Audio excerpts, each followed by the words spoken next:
Well, Raiders training camp rolls on in Henderson. The team staying cool and practicing indoors on Tuesday. The talk of camp is one of the team's highest paid players not being there. Christian Wilkins being cut last week. That's right. Now the Silver and Black, they are in the news for non-football reasons. Our sports reporter Nick Walters and Taylor Rocha have the latest on the Raiders' D-line drama. It's a story that took the NFL world by storm, an incident involving Christian Wilkins kissing a player on the head that would factor into his release. With Wilkins now off the roster, the team is only looking to the future before their first season under head coach Pete Carroll.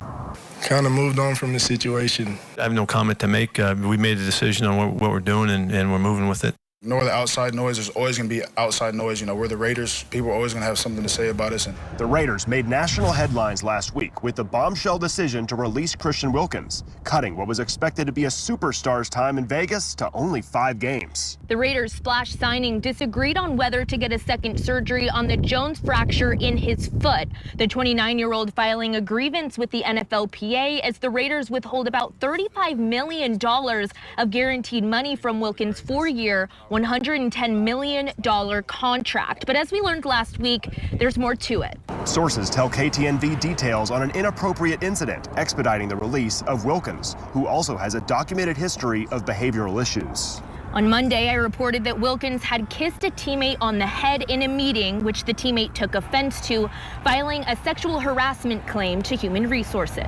After practice, I asked Adam Butler about the developing story. if you got something going on in life, just, talk to somebody. Get some therapy. Whatever your deal is your deal. Somebody out there in this world full of billions of people is willing to listen.